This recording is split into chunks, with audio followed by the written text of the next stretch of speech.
Atoms, what are they really? We've all heard of atoms, but let's look at a closer look and see what they really are, rather than what you think you probably know about them. Before we start, if I said to you that I believe physicists, or the mathematicians really, because they're not really physicists, for a long time mathematics has dominated natural philosophy to the extent that we blindly braille read the universe, are plumbers who do not understand what water is, what would you say? Would you say physicists are Nobel Prize winning geniuses, they're always right, and I'm the idiot? Which I think would make you a member of the elitist cult of Einstein. Or would you say, why such an arrogant claim? Prove it. Let me show you one step at a time. First, a bit of background. You can divide physics into two halves. Newtonian physics, or the beginning of modern physics with Isaac Newton. Isaac Newton is a natural philosopher, meaning that he looks first with his eyes and his senses at the universe and sees what's going on, and then he tries to explain it, both with observation and with mathematics to quantify it.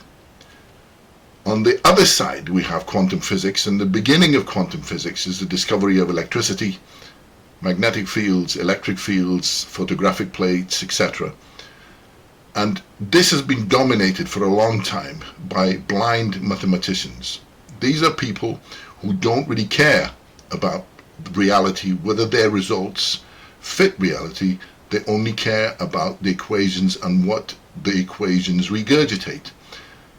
They believe that mathematics is some kind of a God-given engine of truth. It is not a human invention, it is something, a lot of them actually describe it as it being the language of the universe, as if we have just discovered this amazing thing like Dead Sea Scrolls or something. So, looking at this, where would you think the problems are? Do you think you'd be here or here, where we can't see and we're using mathematics? I think you would be absolutely right if you thought most of the problems in physics are here, where we are basically blind braille reading things. Atoms, what are they really? Or, since everything we know of in the universe is made up of atoms, then what is everything really? Please see the 3 videos on particle zoo where I try to show you that 2 fits better than 8 plus 40. 4 forces, 4 particles, and the stupid particle zoo, the myriad of particles that are discovered every 5 minutes, and Nobel Prizes are thrown at them. You have basically what physics is telling you is that the universe is a spider, it's got 8 legs. But you'll see that that's actually not true. The thing that makes the most sense is that it's 2. Now that should be ridiculous. When we come to it, you'll see. How could I possibly justify something that they believe has got 8 legs with just 2 legs? But bear with me. This is an important point here. We know the universe post-fusion. Therefore, it is reasonable to assume that hydrogen atoms came first, an electron and a proton that makes the hydrogen atom. Because everything that we have studied has been post-fusion. All of the particles, all the photons, electromagnetic radiation, etc. that we've seen and we observed has been post-fusion. So let's look at fusion and see it as a process. What exactly is it? The sequence of primary reactions in the universe, or the path of gravity or fusion. It begins with the basic unit building block of the universe, 1 electron going around a single proton in the middle. That is a hydrogen atom. The next stage, which is a very interesting one, the preferred state of hydrogen is the hydrogen gas, H2. And that's an interesting one. We'll come to this over and over again, because there just in this transition here between this state and the preferred state, there are a number of inconsistencies in physics that make no sense. We're told that positive charges repel one another and negative charges repel another, yet for no apparent reason this is a preferred state rather than that. You should expect really the 2 atoms should be quite separate and don't want to have anything to do with each other. Anyway, this is the preferred state, and if you actually think about it, if they're attracted to one another, then why not more hydrogen atoms? Because nothing's really changed here. The ratio of electron to proton remains the same. And of course you'd be right, in space they will continue to congregate, and as you will see in the next video where gravity is, you'll see that this actually is the beginning of gravity that has been completely missed. So if you can bear with me for now, you can see that from this hydrogen gas, if we have more hydrogen available, we get to hydrogen nebula. Then we go to hydrogen moons and planets, hydrogen stars, and this is where fusion begins, when the mass is critical enough for the star to ignite and fusion begins. It is in fusion and in stars that we produce photons and neutrons. They are manufactured from protons and electrons. Look here for yourself. They are not particles, distinct universal particles of their own. They have just been manufactured by these two. So just bear that in mind, and we'll see a bit later what they are exactly. And we also, from fusion and perpetual fusion, get atomic speciation. I've deliberately put speciation because, believe it or not, the way atoms behave themselves, or amongst themselves, or between themselves, is exactly the same as the species behaving in Serengeti, which is what you should expect it to be, because they're made of atoms. But for now, just bear with me. It is fusion that gives rise to photons and neutrons. They did not exist before. It came after this event. This is the process that manufactures them and the other atoms. Protons also bond in the nuclei, just like atoms bond in orbits. They have to, otherwise how do you explain protons becoming neutrons and binding with one another with very strong nuclear forces? It is obviously due to gravity, because the lattice pressure, or the compression of gravity, brings them close enough for them to happen, but the process is quite distinct. You have a proton here, here's an electron, that's a hydrogen atom, and you go from two of these hydrogen atoms into an intermediary state, deuterium, where now you have a proton and a neutron in the nucleus. I've called this covalent bonding in the same way that if you have the two hydrogen, let's just go back, I'll show you. This is covalent bonding between two hydrogen atoms because they share these electrons, and therefore why would they not share the same electrons in here in the nucleus? Why would the electron, or part of the electron that is trapped here, prefer one proton rather than the other one, and how is the other one binding anyway?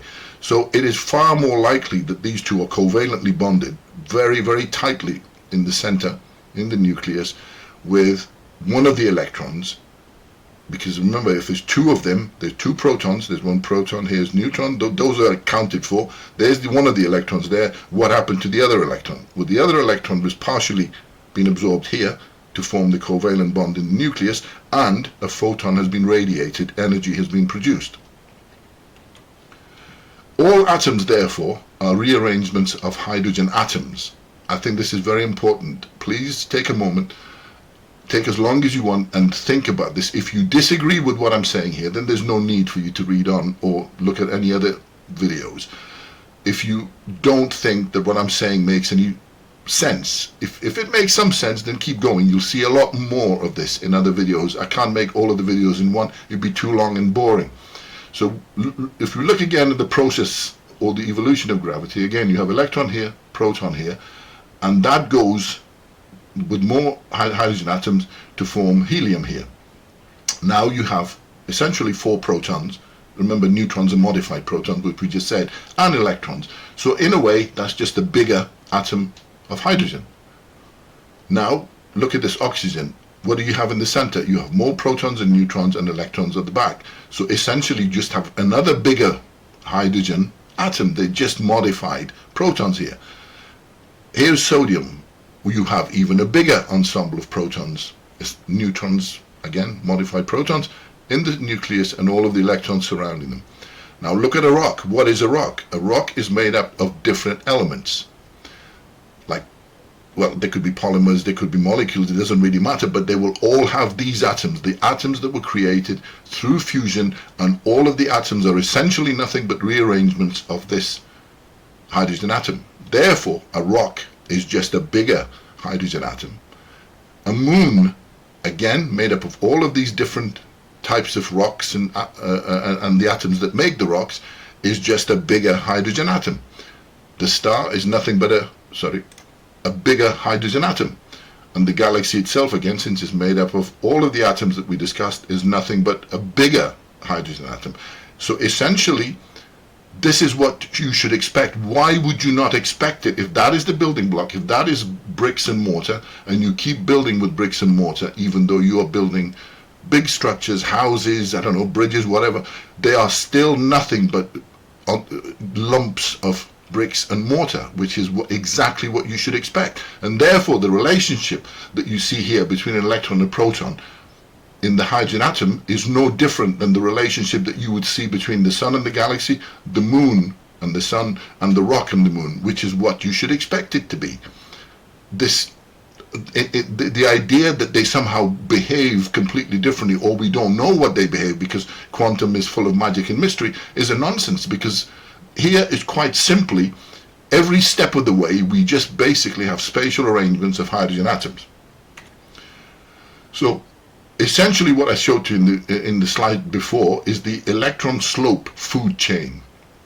And the reason I put it as a food chain is, believe it or not, the exact same principle applies to the animals in the Serengeti as they do in cosmology, because they are all relative to one another, prey-predator relationships. Exactly the same as this. For example, this little fish here, say, is the hydrogen atom, that's the rock here, and relative to the rock, the moon is its predator, and relative to the moon, the sun is its predator, and if we put a giant fish here, then the galaxy is a predator relative to the sun. Why? Because at every stage here, the ratios of the protons, this is more proton rich, and therefore its affinity for electrons is greater, and relative to this one is electron rich. So the prey is electron rich, the predator is proton rich and electron poor, and it needs the electrons. That is what food chains are. Darwinian digression. Like I just explained, the electronic slope is the food chain and functions exactly in the same way as it does for cosmology, which is what I just showed you. You eat because you need electrons. That is precisely what you need, because you need energy to carry out all the internal bodily functions. Of course, you first consume mass, and then you burn the mass in presence of oxygen to extract the electrons, but essentially this is what you need. All predator, parasite, cancer, etc. are all electron poor. They need electrons, they feed, they are proton rich relative to their victims, prey or electron rich. So the universe is just relative congregations of hydrogen atoms. Once again, that is what you should expect it to be. So anything you build from bricks and mortar should be lumps of bricks and mortar, not pigeons and chocolate, which is what quantum physics is telling us, because they don't really know what's going on. They're telling us that at the quantum level, things are behaving in completely different ways, that they're totally unpredictable, and that is not true. As I've just shown you, the relationship between all of them is nothing but the electronic slope. If you need a systematic explanation of all of the points that I've raised here and in the subsequent videos, I'm just here trying to sow the seeds of doubt in your mind so that you can see that the mathematical path to understanding the universe is seriously flawed. This is human mathematics and it's letting us down badly.